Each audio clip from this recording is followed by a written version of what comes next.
Hey friends, I'm Pragmatik and welcome back to the month of beat 'em ups.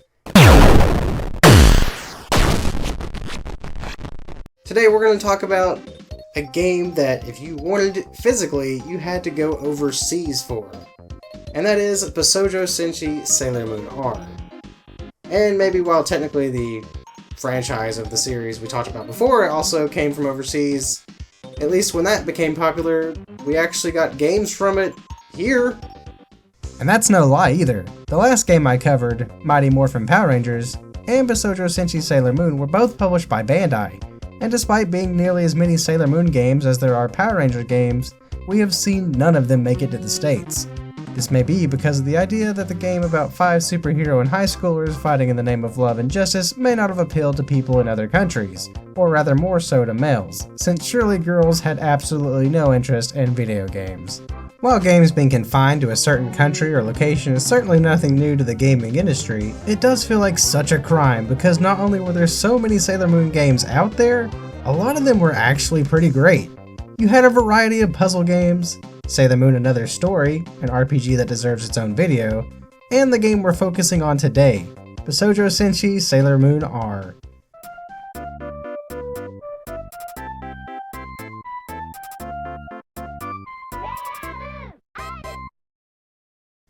A lot of assets were borrowed for this game from the original game, Bishoujo Senshi Sailor Moon, which at the time was being developed by Angel.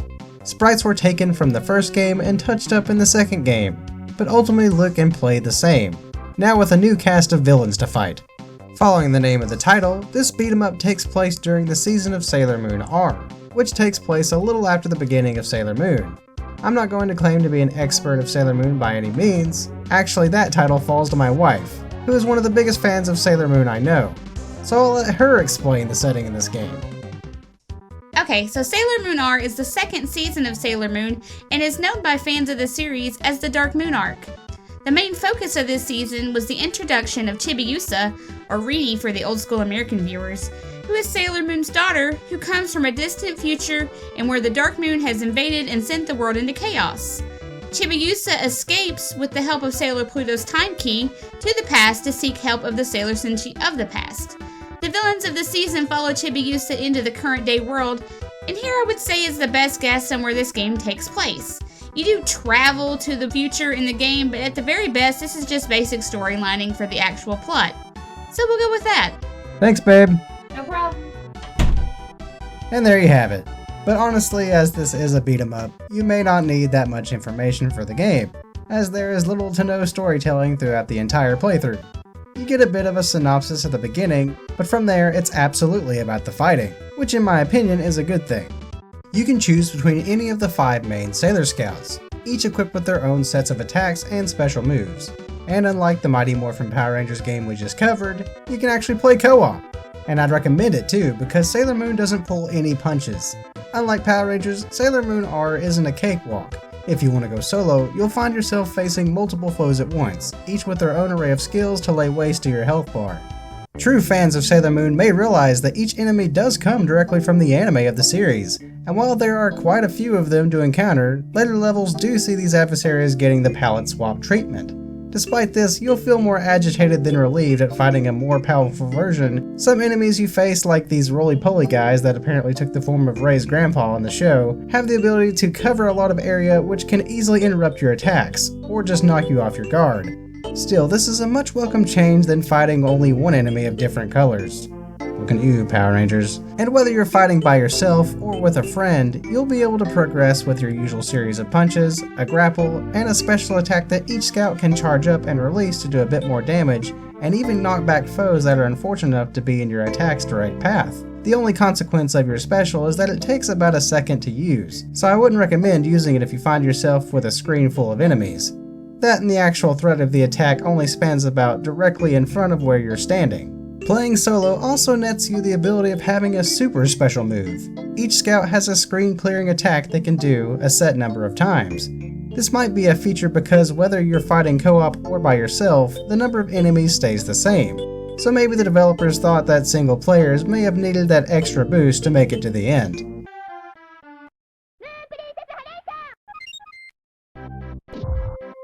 My personal favorite character to use has to be Jupiter, if only for the fact that her grapple results in her flipping whoever she has over and absolutely destroying them as she slams them into the pavement. While each scout does fight different, it's all pretty much the same. The selection is just purely to play as your favorite person, which for me is absolutely Jupiter again.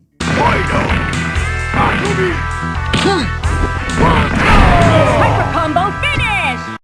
Whether you emulate or have an official copy like me, it's worth noting that, like a lot of other beat-em-ups, unless you switch the option off, you can end up hurting your teammate. I don't know why this has been a staple in a lot of beat-em-ups, but I find it so unnecessary. Beat-em-ups are erratic enough, and the threat of wailing on your teammate just seems all too likely, so remember to switch that off if you don't like that type of setting. God knows I don't. I don't want to be any more of a danger to my loved ones than I already am. Self-harm aside, let's go over what makes this such a quality game, and for true fans of Sailor Moon, there's quite a bit to go over. One thing that I feel deserves a lot of praise in Sailor Moon R is that the scouts are actually voiced. The inner scouts will call out their names of their attacks as well as introduce themselves at the beginning, depending on who you select.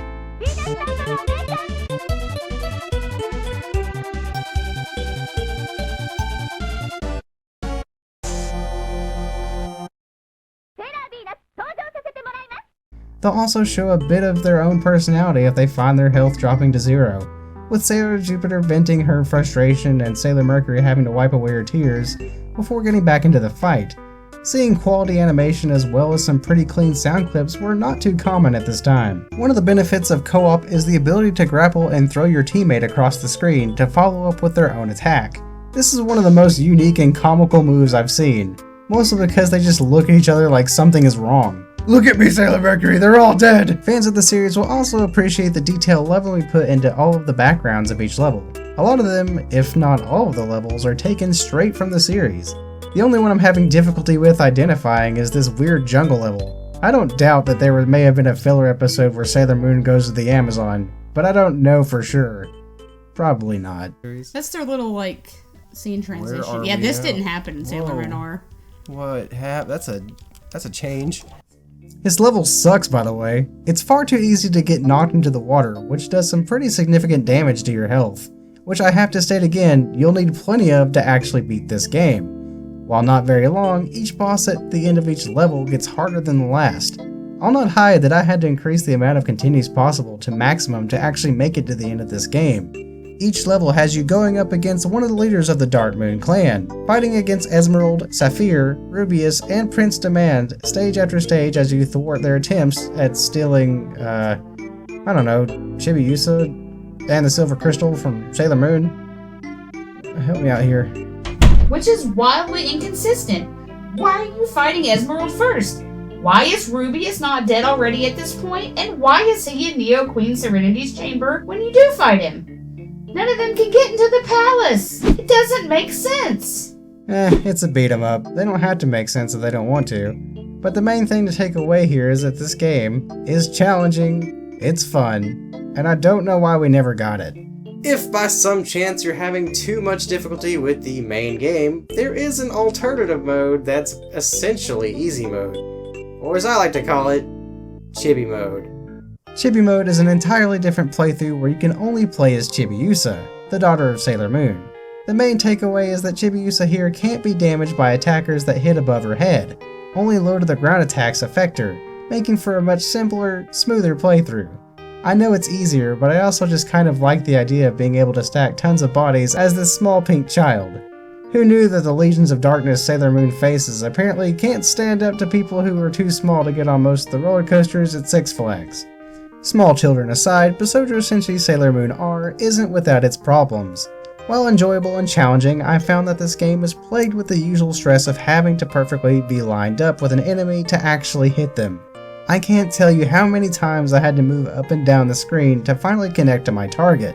This is especially challenging when you're going up against bosses like Prince Demand or Rubius, who have a nearly one frame animation to do damage to you. Health items are few and far between, but it's more of the fact that you have to keep an eye out for them. Some items are beneath breakable objects, but others can be just sitting on the ground obscured by enemies and players alike, which can't be walked back to if you've gone too far. Sailor Moon R is one of the shorter beat 'em ups out there. With only 4 2-part stages, all with varying lengths, it's something that you won't be gripped with very long, but it does have a lot of reason to come back to it, whether it be the option to use different characters, the aforementioned Chibi Mode, and there's even a one-on-one fighting game you can play if you want something different. It's weird to think that maybe the scouts have these intense sparring matches with each other. Group all this together with a soundtrack that pays tribute to the original scores of the series, as well as its own unique tunes, and you've got yourself a pretty good beat 'em up. It's a shame we didn't get to experience any of the Sailor Moon games growing up. There are a ton of them to cover, and believe it or not, Bandai doesn't seem to have any motive or interest in releasing any Sailor Moon games to this very day. It's a shame to see something with a lot of quality and love mixed into it not see its way outside of Japan. I don't know if it's the idea of a series possibly targeted towards females wouldn't be believed to sell well, or if they just don't think the interest is there at all. But here's hoping that we get something someday. I'm still holding out for a Musou game sometime. Thanks for watching.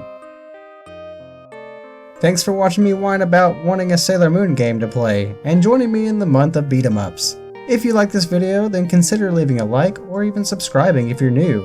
If you want more Sailor Moon, my wife and I actually played through this game together. I'll leave a link here to check it out. Anything helps the channel, and I look forward to seeing you in the next video. Have a great day, and keep it practical.